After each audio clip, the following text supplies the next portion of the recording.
très belle journée quand même aujourd'hui. On a des nuages, mais on a aussi du beau soleil. On est mercredi, le 14 octobre, et justement parce qu'ils annoncent de la pluie vendredi, j'ai décidé de faire ma vidéo aujourd'hui. Je voulais prendre le temps de publier une dernière vidéo, vous remercier de m'avoir suivi pendant toute cette saison.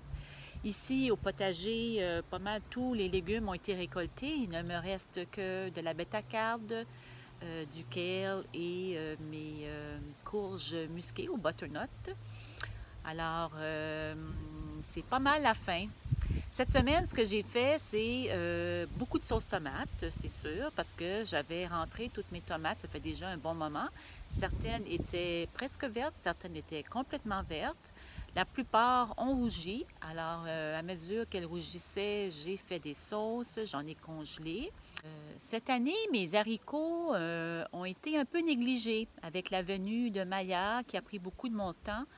Je me suis aperçue à un moment donné qu'ils étaient devenus trop gros, plus ou moins comestibles. Alors j'ai décidé de les laisser aller pour pouvoir cueillir des semences lorsqu'ils seraient séchés. Alors j'ai fait ça cette semaine, j'en ai récolté beaucoup. Ici, on a la variété Royal Burgundy, regardez-moi ça. J'en ai beaucoup, je vais être correct pour l'an prochain. J'en ai aussi des grimpantes. Ici, c'est mes grimpants de forme ronde. Et j'en ai aussi des grimpants qui sont verts striés de rouge. La variété, je me souviens plus du nom, c'est ça le problème, c'est que je me suis mis une note. Variété 2020, grimpant strié rouge. J'aurais par contre aimé vous montrer, là c'est sûr que la plupart ont été faits, mais si on prend un haricot, comme là ici j'ai la variété Royal Burgundy, c'est un haricot qui est mauve et qui devient vert à la cuisson. Si, oups, on ne voit pas bien, attendez, je vais juste descendre l'écran. Si je prends mon haricot, on voit qu'il est quand même assez blanc. Parce que celui-ci n'a pas été séché complètement, on le voit, là, il est très mou. La variété Royal Burgundy devrait donner quand même une certaine teinte, un peu comme un taupe. Ça, c'est ce que ça devrait être et c'est ce que j'ai présentement. Donc, je vais les laisser sécher. Il se peut, quand ils sont complètement verts, qu'ils ne sèchent pas bien, qu'ils ratatinent. À ce moment-là, je ne les garde pas, mais la plupart du temps, ça fonctionne bien. J'ai perdu un peu patience à attendre qu'ils sèchent parce que j'en avais énormément, ça prenait beaucoup d'espace. Alors, ça, c'est ce que ça devrait être et ça, c'est ce que j'obtiens de cet haricot-ci. Si on continue, j'en obtiens quand même plusieurs dans le même haricot. Alors, ça devient vraiment intéressant. Un haricot va donner 6-7 semences pour l'année suivante. Il s'agit de bien les faire sécher. Elle devrait avoir un enduit assez lisse, tandis que ceux-ci sont encore un peu collants. J'en ai encore quelques-uns de la même variété, voir si ceux-là seraient mieux. Il y a quand même du vent aujourd'hui, alors je ne sais pas si ça fait du bruit dans la vidéo. J'espère que non, parce que sinon je vais devoir enlever le son du vent et superposer ma voix, ce qui demande toujours un peu plus de travail. Ceux-ci sont un petit peu plus foncés, mais pas encore parfaits.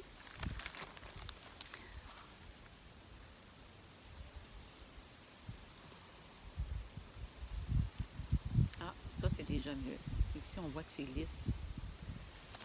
Et j'en ai un dernier qui, lui, a l'air sec. Hein, on l'entend. Il est très sec.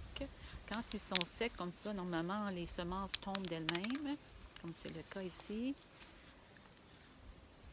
Alors ça, c'est la couleur parfaite. C'est ce qu'on voudrait vraiment que les cosses soient vraiment séchées, qu'elles cassent.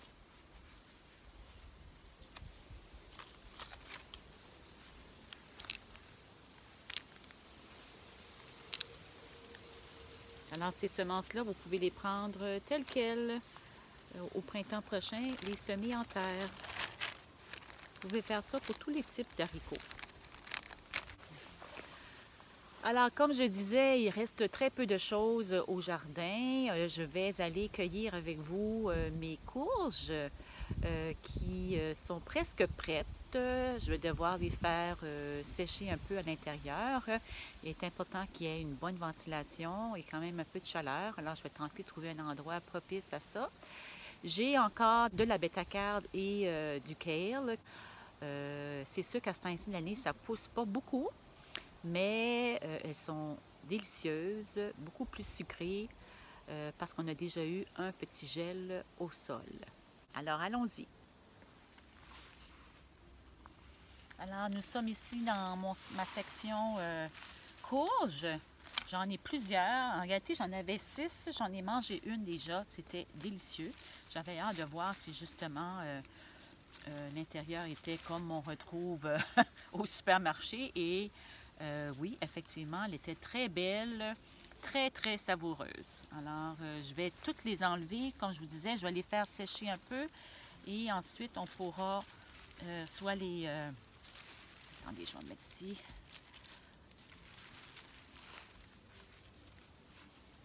Soit les faire cuire et congeler ou tout simplement faire de la purée. C'est vraiment un légume intéressant. Là, on voit qu'il n'est pas tout à fait sec, donc c'est difficile à couper. Alors, voilà la belle courge. J'en ai une autre ici. Elles sont quand même de belle taille. Je suis contente. Ça a donné vraiment un bon résultat. Pour 3 graines, finalement, j'ai eu 6 belles courges. Alors, je considère que c'est une belle récolte. Je ne sais pas si vous en profitez avec vos familles pour aller récolter des citrouilles, des courges. Il y a beaucoup de courgeries qui existent dans plusieurs régions du Québec. Alors, c'est le temps. Ça se garde très longtemps. Vous êtes bon pour un bon 6 mois. Lorsqu'elles ont été bien lavées et mis à la température de la pièce. Belle grosseur de butternut. Alors voilà mes 5 belles butternuts, mes 5 belles courges musquées que je vais rentrer à la maison, que je vais faire sécher.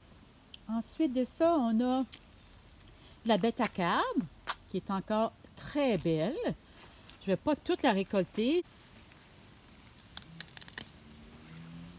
Alors j'en laisse au centre qui va continuer à pousser. C'est sûr que la bétacarde est un petit peu moins tolérante au gel que le kale, mais quand même, on a déjà eu un gel, il est encore très très belle.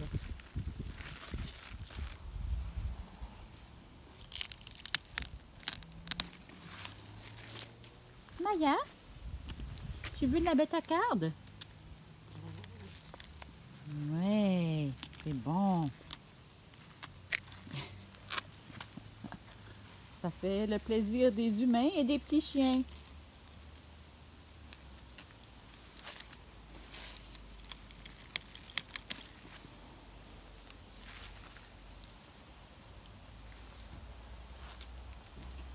On en a ici, ça c'est la variété à feuilles blanches au lieu d'être rouge. Quelques trous, mais elles sont très belles. À ce temps-ci de l'année, il n'y a aucun insecte.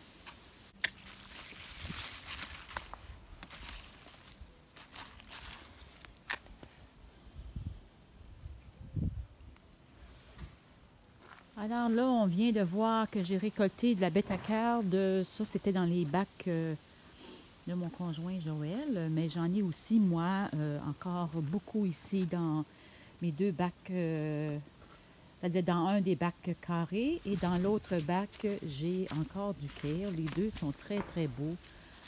Si tout va bien, tant qu'il n'y a pas de neige, en principe, il n'y a pas de problème à en récolter. Ensuite, je voulais juste vous montrer où j'en étais avec ma sœur.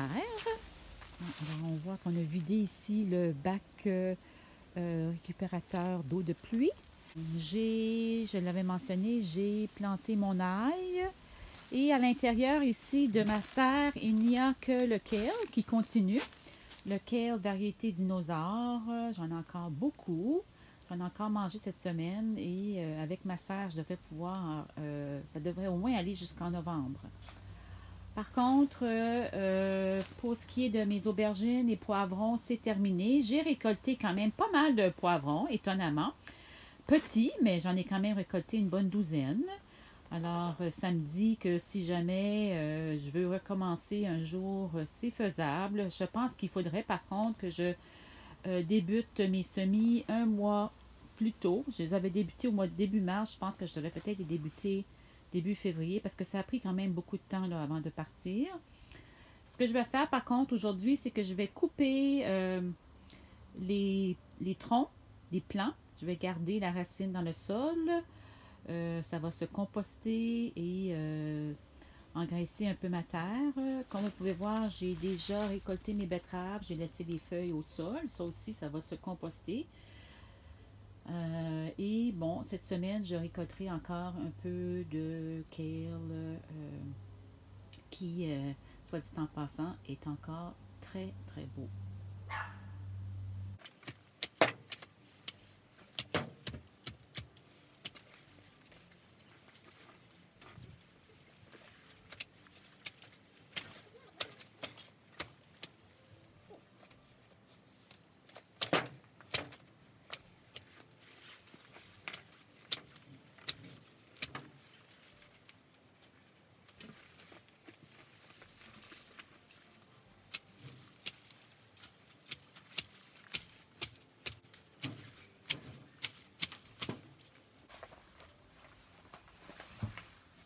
Alors, comme je disais tout à l'heure, 2020 aura été une année assez spéciale avec la COVID. C'est certain qu'il y en a plusieurs qui étaient à leur première expérience avec leur potager. J'espère que ça en a été une bonne, que vous avez eu de bonnes récoltes et que vous avez apprécié jouer dans la terre. Ça sera probablement à recommencer l'année prochaine parce que vous aurez eu la piqûre et que vous voudrez continuer. Moi, de mon côté, je suis assez satisfaite quand même de ma saison. Je commence déjà à penser à la saison prochaine. Je sais ce que je répéterai comme expérience et je sais aussi ce que je ne répéterai pas. J'ai pris des notes tout au long de la saison, alors je vais me baser là-dessus pour faire ma planification lorsque viendra le printemps prochain.